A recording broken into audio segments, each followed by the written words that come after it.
Okay, so on this channel, we've talked about all sorts of different PC handhelds and mobile tech. And very rarely do we ever see a hardware company switch from one chip company to another.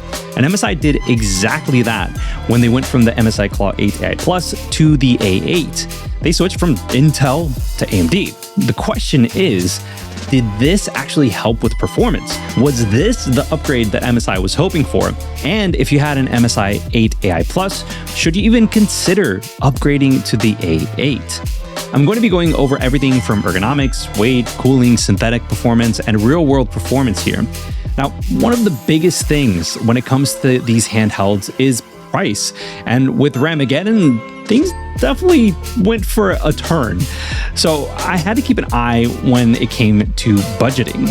Buying PC components and new PC handles for this channel isn't exactly cheap. To afford all this gear without too much guilt, I have to actually track my spending. That's why I use today's sponsor, Monarch. Now, Monarch, it actually syncs with over 13,000 institutions for a fast and secure setup with all major banks and credit cards and brokerages. It gives you one clean dashboard to see your accounts, your spending, net worth, debt payoff progress, and recurring bills in one beautiful view. And it's completely couples ready. My wife and I, we actually share the same view, which keeps us perfectly aligned with the same financial picture. We use their flexible budgeting to easily separate our fixed household bills with my not so fixed tech spending. The customizable rules and categories keep everything organized without too much rigidity, and it is cross-platform, offering a beautiful and intuitive experience on both the web and the mobile side of things. Plus, it features AI-powered insights that use your real financial data to surface helpful explanations about your money. Most importantly, though, Monarch is completely private and ad-free. You are the customer, not the product. That means that there are no ads and no data selling. Stop using messy spreadsheets. Use my code Rudy50 to get 50% off the Monarch Core tier for your first year, and click the link down in the description below to start your free trial today. Oh, and thanks to Monarch for sponsoring this video. Now that some bills are paid, we can talk about the pricing between these two handhelds. I remember when the MSI Claw A8 AI Plus was actually first announced. I saw the handheld for the first time at Computex 2024 in Taiwan, and then MSI invited me over to an event in LA 6 months later to see it in person. But I also got the opportunity to talk to the engineers at MSI and a representative from Intel. At that point, the 8 AI Plus was priced at $999, which when they said that, there was a huge groan in the room. It was a hard pill to swallow for a lot of people. And if you have the 8 AI Plus today, congratulations, your PC handheld has gone up in value. Now, the 8 AI Plus at the time of this recording is on sale at Best Buy for $1,161.13, down from its current MSRP of $1,299. Now, it's kind of funny because the MSI Claw A8 is also $1,299. If I didn't know any better, I'd say that these two were neck and neck when it comes to specs as well as performance. But that's not the case, at least on paper. I'm going to put all the specs on screen, but there are a few things that are very interesting when actually comparing these two.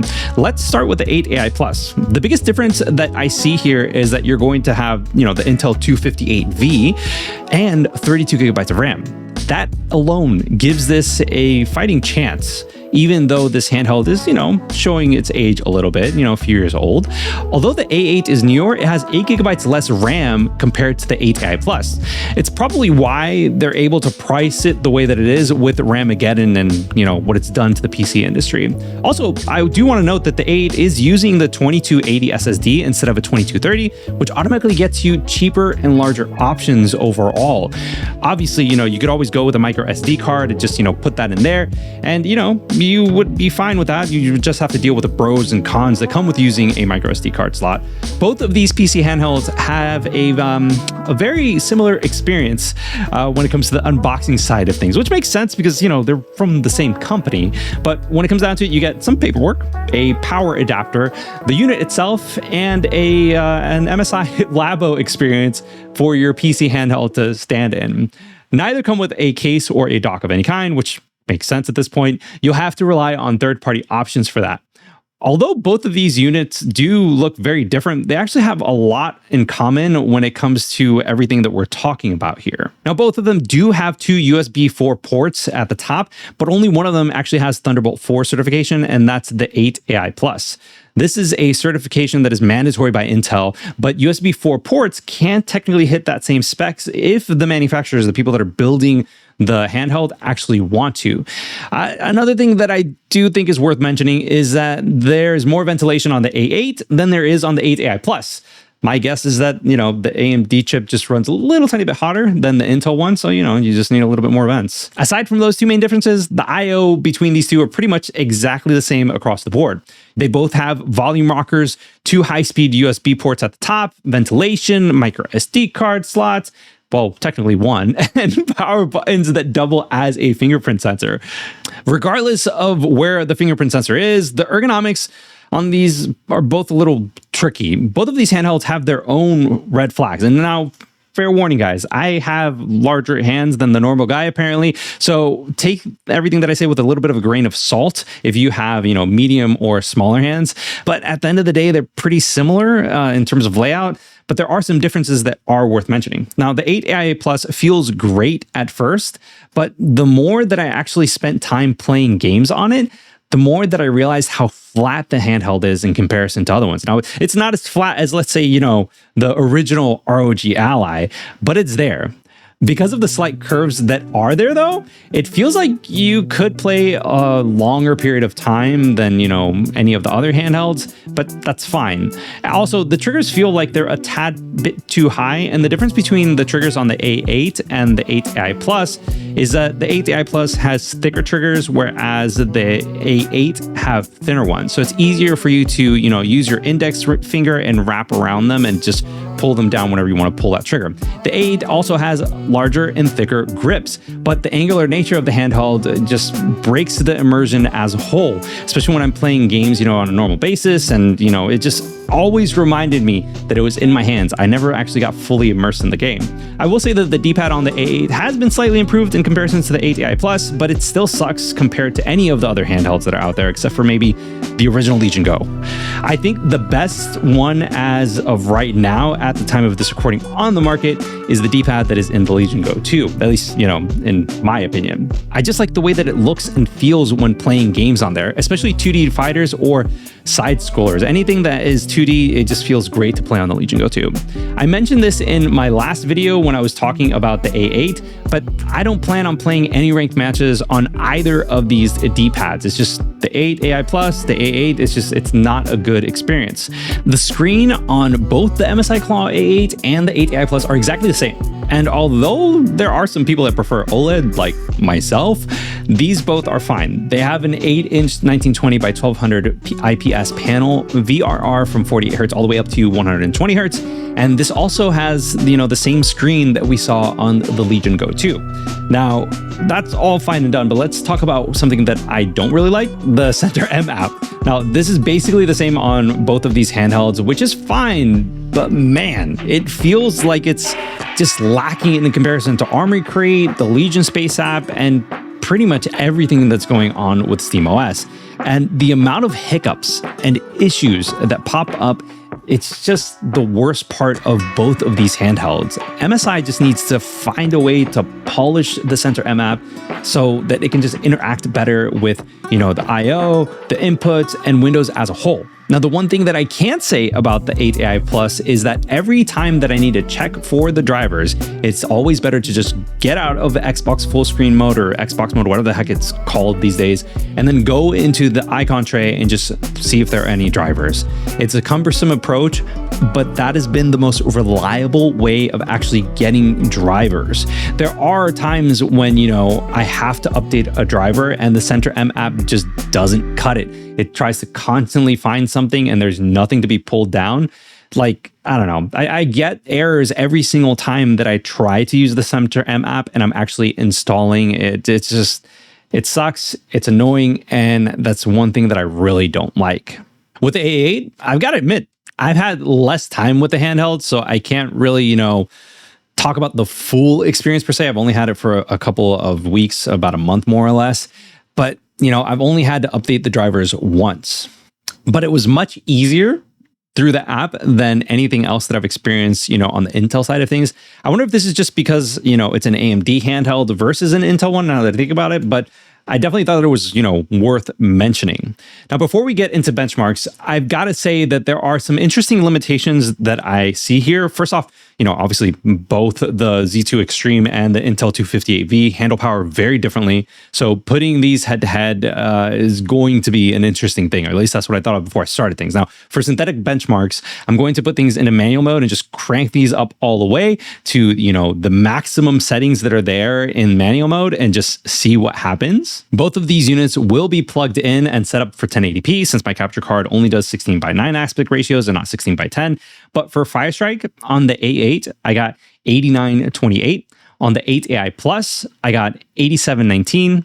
Now for Time Spy on the A8, I got 38:48, and on the 8 AI Plus, I got 43:08. For gaming benchmarks, I'll be running them on Endurance, AI Engine, and manual mode set to max settings just to see what we get out of all of this. I'm also going to be running games on both handhelds at the same settings to see what we get here. I also wanted to, have their own respective upscaling tech on each handheld so that, the 8 AI Plus will be running XeSS on it and the A8 will have FSR running on it just to see, what's there. I will, a little bit of foreshadowing, XeSS is not in every single game, so yeah. Let's start off with Cyberpunk 2077. Now, when it comes down to it, all of these benchmarks are going to be very different and they're going to show very different stories. But one thing that I do want to go ahead and point out is that although XeSS is there for some of the games that are supported, it wasn't the best performing on the 8 AI Plus, regardless of it being, kind of like the homegrown upscaling tech that's there. FSR sometimes just outperformed XeSS even on Intel's own 258V, which is pretty interesting. Now, when we look at other games that are there, kind of like, Returnal, for instance, or even Baldur's Gate 3, it really just depends on the amount of frames that are being generated with each and every single piece of tech. Obviously, when it comes down to it, there are some games like Pragmata where you're not going to get XeSS support at all. And the thing that I want to mention with that is that when you have games like Pragmata that don't have XeSS support, you can still use FSR and that'll just run fine. In fact, there are some instances where I could run the game without using any sort of upscaling tech and it looked fine, especially, having it on low settings and just having it set up in an environment where it could just run. Also, you can always downscale the internal resolution to 800p and have that upscale to 1200p just to, make things a little bit easier on the chip itself. But overall, it was very interesting seeing how this performed across the board, across different games that are there. All right, let's talk about battery life and how long you'll actually be playing. Since both of these use the AI engine that fluctuates so much, I decided to just put these in manual mode and see how they fare against each other. Now, the battery size is the same on both of these handhelds, but with two different chips, there's a tad of a difference on how power is managed on both. Since they both have a different maximum and a different minimum TDP, I had to see, what they could do on both sides of the spectrum. And then everything else that's in the middle is pretty much exactly the same when it comes to the TDP that's going into the processor. Though you will see that the total power drawn is different as well. And just, it definitely makes things interesting in the middle point. The battery life on the A8, looking at 7 watts and 40 watts, that's kind of like the minimum and the maximum. So the minimum that you can get, in terms of time would be that 1 hour and 21 minutes of that 40 watt TDP. And at 7 watts, you got 6 hours and 10 minutes. But when we look at the 8 AI Plus, although the minimum that you can do is 8 watts, the maximum is 35 watts. And when you're comparing the performance that you can get that we saw just now with the actual real world performance in these games, it's pretty comparable. And even though you're talking about 5 watts less, you're going to get better battery life, but the performance is going to be more or less on par with the Z2 Extreme that we see in the A8, which is definitely interesting. So let's talk about some ray tracing. I decided to really, push these PC handhelds and try to get some form of ray tracing going on in them. So I tested out 3 different games to see how they fared against each other. The only caveat is that I used FSR on the A8 and XeSS on the 8 AI Plus, but only when it was available. Once again, there are some games that just don't support it.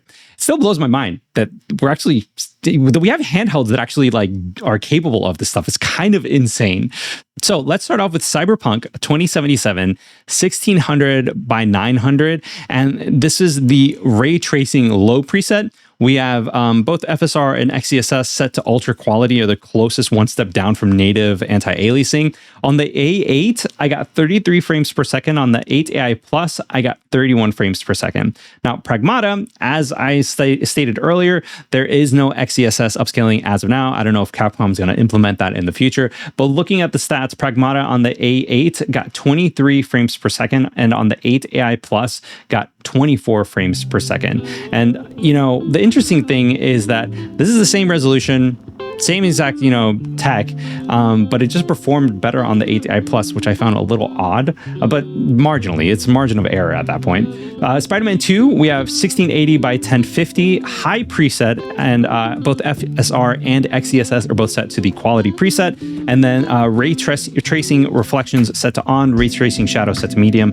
A8 was running at 31 frames per second, but the 8 AI Plus ran at 37 frames per second. It like boggles my mind that this thing actually performs as well as it does. But the fact of the matter is that you can actually do ray tracing on your PC handheld if you want to. If you're okay, dealing with, lower frame rates, that's fine. You can use frame generation to actually boost those frames and get them closer to 60 FPS if you want to. But yeah, definitely something that is very interesting, and it's a bright future, in terms of what we can do with these handhelds as newer chips are coming out onto the market. Okay, but who are these for? It's kind of really hard to tell who they're for because, I mean that sincerely, like the 258V in the 8 AI Plus still runs great, even, today, and the drivers are there for it, but there are always issues with games that you just, don't see in AMD. It's part of the reason why, Intel is a bit of the butt of the joke when it comes down to it. Now, AMD obviously has a much wider compatibility, but falls short in terms of visual quality for, FSR. Most games are running FSR 3.1 at this point, so XeSS definitely outperforms that. Thankfully, XeSS can be used on AMD handhelds as well. To get the best of both worlds, I would recommend using OptiScaler and getting XeSS for the upscaling and FSR for the frame generation. But I digress. I feel like it really just comes down to which side of the camp you want to be on at this point. Do you want to be, in the camp for, AMD or camp Intel? One thing that I do want to say on that note, though, is that somehow Intel has like this weird way of squeezing more performance in their Arc GPUs. A few months back, there was an update to the 258V that increased performance anywhere from 10 to 25%, depending on the games that you were playing. My guess is that the performance will continue to improve since Intel is playing catch up in the GPU driver game of things. But if you want reliable performance right now, then it's easy to recommend the A8 over the two. Both are great, don't get me wrong, and each one has their own pros and their own cons. Now, if you're looking into getting an MSI Claw A8 AI Plus, then you're probably going to want to see how it compares to other handhelds that came out around the same time and around the same price point. Check out this video over here to see how it performs against the Ally X. I appreciate your time, guys. Thanks for watching, and I will see you on the next one. Peace.